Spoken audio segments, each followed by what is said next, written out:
Hi guys, my name is Zuri. Welcome to the channel. If you're new here, absolutely welcome. If you're a returning visitor, thank you so much for the love. I absolutely appreciate it. In this video, I'm going to talk about my 6 months progress. I'm going to go into detail about what I've been doing for the last 2 weeks. I'm going to talk about my lab work and some surprising things that I found out. All right, so let's go ahead and get into it. To give you some backstory, I started my weight loss journey at the end of 2024. Prior to Mounjaro, I was able to lose 20 pounds.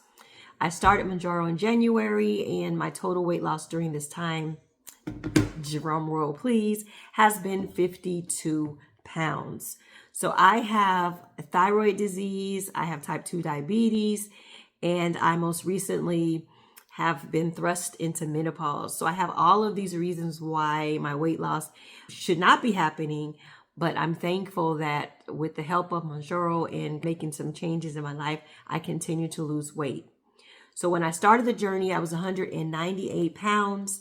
My goal weight was 155.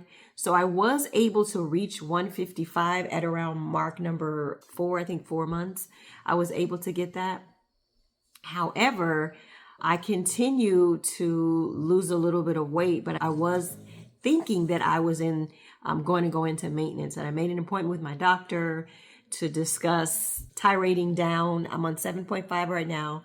So the thought was to go down to 5 and then go down to 2.5 and then go off of the medicine, but maintain the healthy habits that I have learned over the course of this 6 months.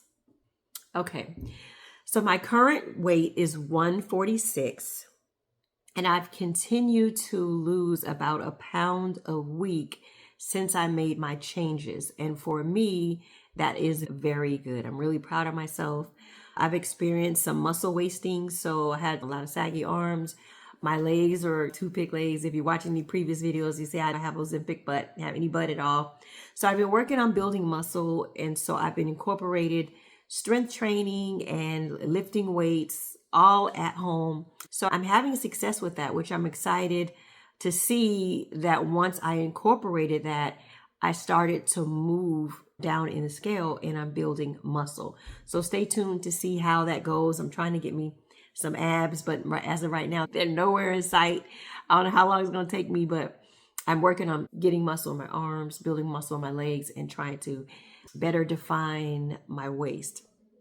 So I went to the doctor this week, and as I just mentioned, I thought I was going to go in there talking about how I've made it to my goal weight and how healthy I am and what's the plan to get off the medicine and this and that and the other.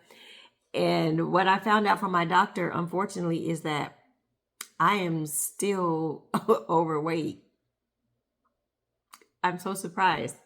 So in my previous life, 155 was like the bomb, but I guess according to the health scale, I still have fat on my organs. I still have fat that I need to get rid of. And so I will not be stopping the medicine. So I will be continuing to build the muscle. She told me that my ideal weight would be 135. And right now I'm at 146. So I guess I'm thinking that I'm going to try to get off another 10 pounds, maybe 15 pounds to really tone up. But I was surprised to hear her say that I still was overweight and that I still wasn't where I needed to be, because when I look at myself, I'm like, okay, I look pretty good. I'm not struggling. I can breathe when I walk. I can exercise. I can do a lot of things that a year ago this time I couldn't do. But yet and still, one of the things that she did, she was able to go down my arm and with my finger, and I can feel that even though my arms have shrunk, look at this, right? I'm getting some muscle in there. Some of that sagginess has gone away. I can still feel fat on my arms. So that's interesting. So I will be continuing weight loss. So I'm surprised. So you guys will have more videos from me talking about, oh, I lost a pound, I lost a pound, I lost a pound.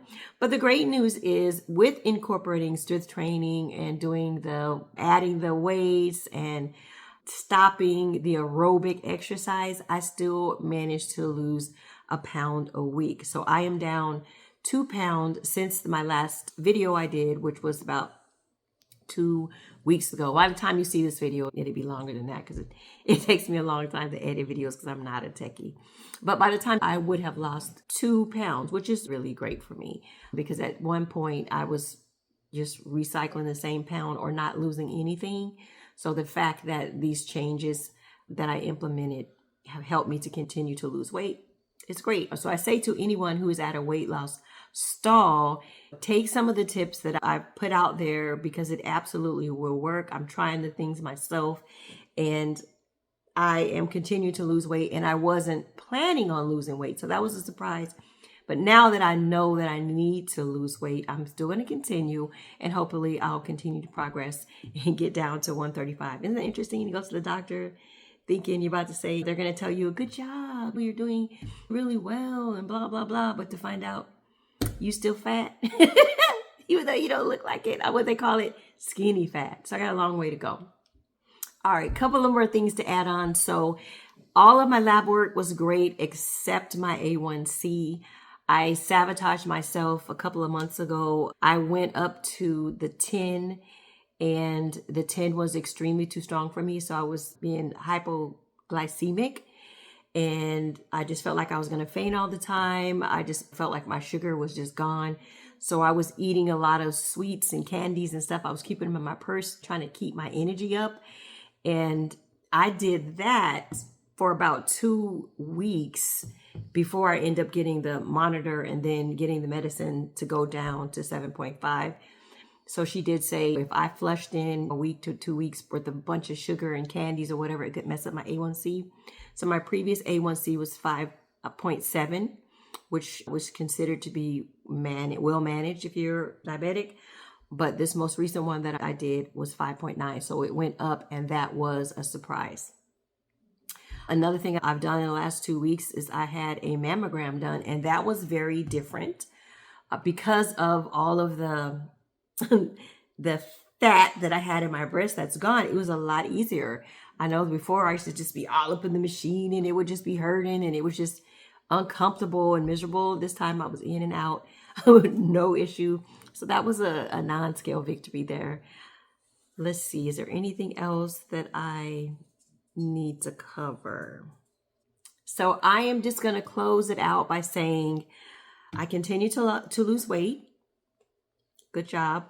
I have been incorporating more protein, front loading my protein, trying to get at least 120 grams of protein every day. I have been setting reminders for myself to eat every couple of hours and to drink. Look, I've got a bottle of water here that I'm going to be drinking. And I've been recording my food, making a conscious effort to make sure that I am getting the calories that I need. And then doing the strength training, adding in the weights, getting rid of the cardio. I'm doing some HIIT training. That's where you exercise really fast and then you stop and you recover. I'm doing that. I have a weekly regimen. So Monday, I do full body with weights. Tuesday, I do upper. Wednesday, I do the HIIT training, the aerobics. Thursday, I do lower body. And then Friday, I do the HIIT training or a walk or something like that. And then on Saturday and Sunday, I do a walk or some kind of HIIT training. Sometimes one of those days, I will not do anything at all. But I do try to move and I try to make a conscious effort to follow through with my food to make sure I get my calories in and to make sure that I do everything that I need to do so that I can be successful and continue to lose weight. Tracking everything has just really been a game changer for me. And just in the comments, I've talked with a lot of people who are saying that they've been stalled in their weight loss and they find out they're not eating this, that, and the other. And I think it's not an issue of not being able to do it. Maybe it's accountability. So one of the things I'm thinking about doing is getting a group together and starting a challenge. So look for more information to come with that. So I would love to have a free group, a free challenge that we could get together and talk about some of the things that we're encountering, provide tips, and just motivate and move each of us, every one of us, into the right direction. So look for more information for that to come. Eventually, there will be a link in the description for the challenge and or the community for us to collaborate. So I guess that is about it. That is my 6-month update. I'm so glad that you're here. If you found any information that I provided valuable, hit the like button. Let me know that you were here, that you'll be returning, subscribe to the channel. And thank you so much for the love. I really do appreciate it. If you've run into anything or used any of the tips that I've talked about before, let me know in the comments. Let me know that you're here. Let me know that you're with me and that you're focused and you're ready to make it happen. All right, until next time.